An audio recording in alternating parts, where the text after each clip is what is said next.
Auzubillahi minash-shaytanir-rajim. Bismillahir-rahmanir-rahim. Alhamdulillahi rabbil alamin. Salatu wassalamu alayka ya Rasulullah sallallahu alayhi wasallam. This is a podcast of the Deen of an Old Woman. Okay, today I thought it'd be a good idea to look at certainty, because the sociological and psychological studies tell us that confusion is the foundation of our all misery. When we are confused, we don't know what we're supposed to do, how we are feeling, where to go, what to do, who to ask, when to do what we're supposed to do, because doubt creates confusion. So the opposite of doubt is certainty. And Allah tells us in the Quran, right from the beginning, that this is a book where there's no doubt, where there's 100% certainty. So when we begin our journey with the Quran, we start to acquire certainty bit by bit by bit, so that we become so sure of the existence, the creation, with our relationship, what our aim and what our goals, what our aspiration are. Ultimately, Allah created us to enjoy His bounties, His ni'mah, His fadl, all these things that He's given us. He wants us to enjoy them, but within the hudud of Allah, which are the boundaries. So we don't go to an extreme. The nature of our lower desire, or our desires and our whims and our nafs and our ego, is that it tends to go to excess. So Allah in His wisdom has sent the Prophet who brought Sharia, which is Islamic law, and all it just places the boundaries so you can function within the boundaries. For instance, take a simple example of water. There's a limit to how much my body can take water, 1 glass, perhaps, or 2 glasses when I'm very, very thirsty. But if I go outside the boundaries, I'll have 8 glasses, 10 glasses that will harm me. This is just a simple example, and this applies everything in creation. There are boundaries everywhere, in everything, whether it's physical or metaphysical, whether it's unseen, whether it's seen. So we live in a world of confusion and doubt and uncertainty and inconsistency, and not really having any direction. So we one day wake up and we want to do this or be this, and then we try that and we do that, and it doesn't satisfy us, and then we come to back to square one again because of the confusion that we have. Allah did not create us to leave us in mess. Have you ever asked this simple question? That why did Allah create us? And the answer is simple. He created us so that we worship Him. And though the worship in English is a bit a harsh word, but in Arabic is ibadah, which means to be guided by Allah, to remain with His boundaries so that we can have maximum benefit in our lives, so that we improve our quality of life, so that we help others, we give service to others, we beautify this creation, we add to this creation. That's what ibadah means. It's not a harsh word. Like worship is like just constantly like worshipping Allah. No, it's in Islamic worldview, it's just much broader than that. It encompasses everything we do in life. Allah knows who we are. He knows what our aims and goals in life. Allah tells us in the Quran again and again why He created us. What is our purpose? Where did we come from? Where are we heading? And where we'll eventually end, where our destination will be. He sent prophets throughout human history, from Adam to Abraham to David to Solomon to Moses to Jesus to Muhammad, peace be on all of them, to guide us, to show us the straight path. What is certainty? Well, the word is self-explanatory. It means to be certain of someone or something. As a Muslim, the most important belief for us to have is certainty, which means that we believe in the one true, unique existence of one true God. This is the very foundation of our thinking, and we should keep in mind 24/7 that Allah is one, unique creator of this universe. He is caretaker, He is maintainer, He is nurturer, He is cherisher, and that He's with us wherever we are.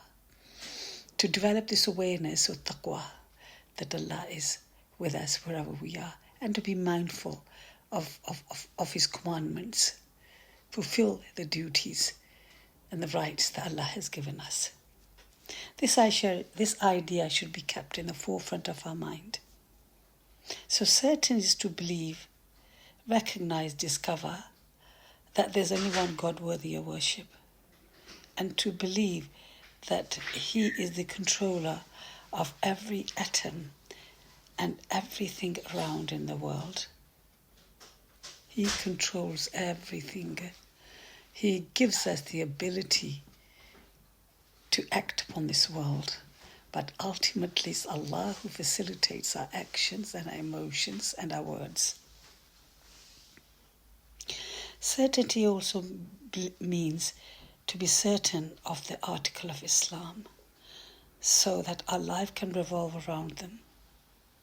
These ideas or beliefs or articles of faith are to believe in one true God and to believe in the angels.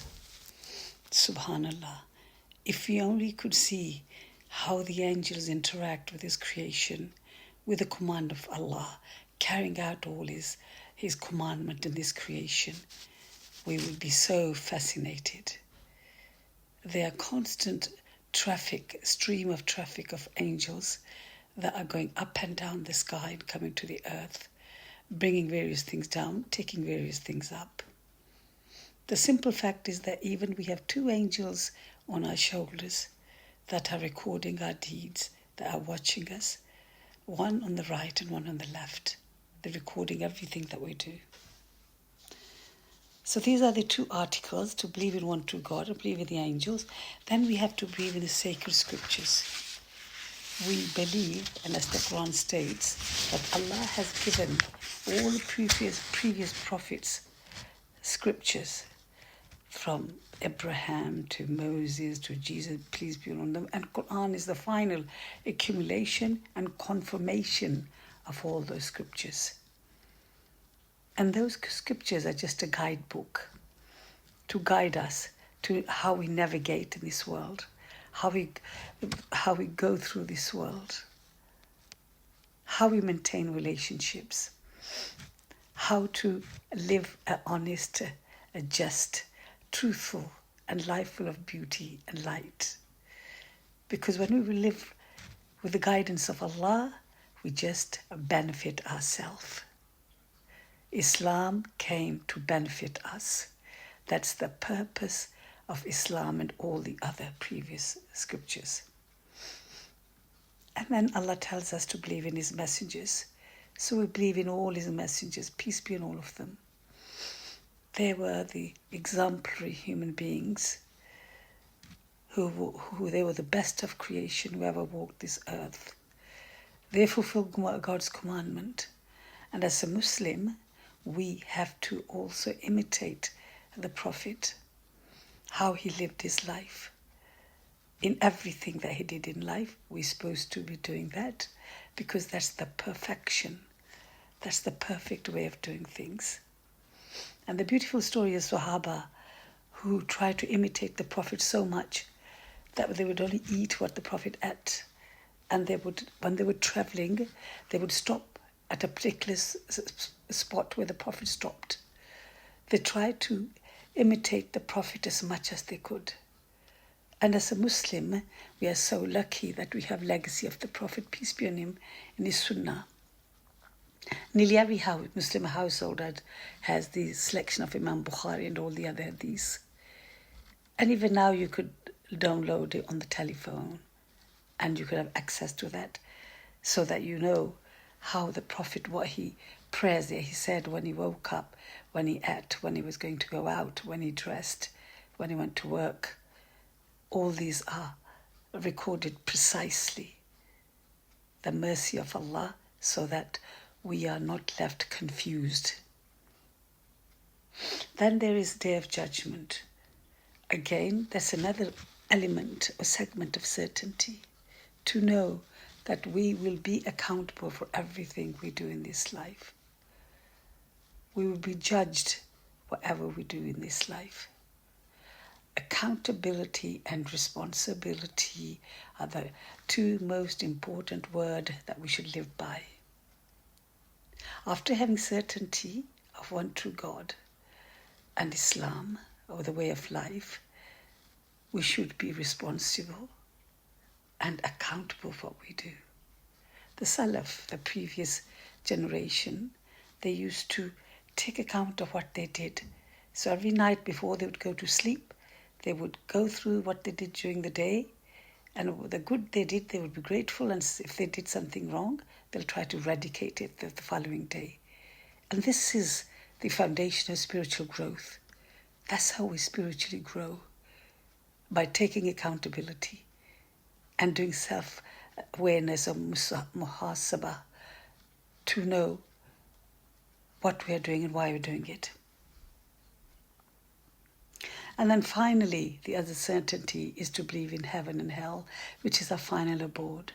We've been given free choice. It's up to us where we're going to eventually end up forever and ever. Certainty has many levels. And basically what it means is that you are absolutely 100% sure that something exists. Like knowing the existence of one true God and that Allah is the one worthy of our worship.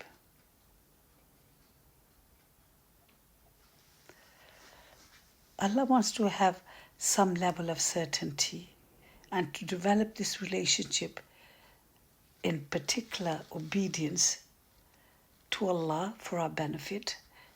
And the more certain we are and the more good deeds we do, the more taqwa we have, the more conscious of Allah, the more we remain within His boundaries, the more we keep away from the thing He has forbidden us, and the more we find commandment, certainty will grow bit by bit, and gradually it'll grow. And when that happens, not only do we benefit ourselves, we benefit those who are around us. So much so, not only humans, we benefit other creatures, and we benefit vegetations, we benefit everything in creation. Another example of certainty can be given by using the honey analogy. Say you have no idea what honey is, and I try to describe it to you, the color and the texture. So when you hear it, that's the first level of yaqeen. You know it's something brown and sort of gooey, and it just falls off the spoon and is flexible, and it's sort of brownish or light brownish. This in Arabic is the first stage, and they call it ilm yaqeen, which is basically to know, to have that knowledge of the thing. Although you've not seen it, but you heard it, so you know what it is. The second level of certainty is called ayn yaqeen, which means so I bring the honey and show it to you and show you, look at that honey, and you actually see the honey jar. You see me squeezing the honey out onto the spoon, and you see what it looks like. So you arrive at ayn al-yaqeen, which is to believe with your eyes what you see. So the first one is what you hear, and the second one is what you see. The highest level of convincing, when you take a spoon of honey and put it in your mouth and you taste the sweetness of honey, that is the final level of yaqeen, certainty. This is the highest level of certainty. So there's ilm al-yaqeen, ayn al-yaqeen, haqq al-yaqeen. And this is the highest level of certainty. It's this level of certainty that we should have in believing in one true, unique God and the day of judgment, which will determine how we live this life and what degree of certainty we have. So when we have 100% certainty, we will do everything according to the rules and regulation that God has given us, and that will benefit us, all those around us, and everything. What are the benefits of certainty? Well, there are many benefits. Obviously, one becomes grounded in life. You know what the reality is about to a certain extent. You know what is required of you, and you know what you should do. So that when you know what's right and what's wrong, so that makes you make the proper decision, so that you don't have doubt. Say I'm going to get up in the morning and go somewhere. There won't be any doubt. I'll have certainty that I'm going to do that and I will do that. The certainty, when you have certainty in one true God and in the faith, it slips into other aspect of your life. So you start becoming certain of other things. Your relationship becomes stronger. So the relationship with your spouse and your children and your friends are much better. So when there's no doubt, generally we feel this thing called well-being. So this is a sort of, when we say, this sort of mentally you're well, because you're certain of life and you're certain of your choices and you're certain of your decisions and you're certain of, and you're focused and you're grounded and you know your goal and you know your aim and you're comfortable with yourself. We know how much doubt wreaks havoc on us psychologically. And there are many mental illnesses related to that, which when you have intense amount of doubt, it starts going into paranoia and schizophrenia and so forth and so forth. Now, how do we obtain this certainty? And the answer is simple. We believe in Allah, the one true, unique God. We establish prayer. We study the Quran, which is the speech of God, and we take guidance from the Quran. Allah tells us Quran is a healing, and it's a book of wisdom, book of light. So it heals us, it gets away, it pushes the doubt out of our mind, and it gives us certainty. So the more we read the Quran, the more we act upon it, the more we have this level of certainty. And finally, to read the story of the life of the Prophet and try to emulate what he did. And all this will accumulate to the fact that we have a strong sense of certainty, which give us internal happiness, peace and tranquility. Thank you.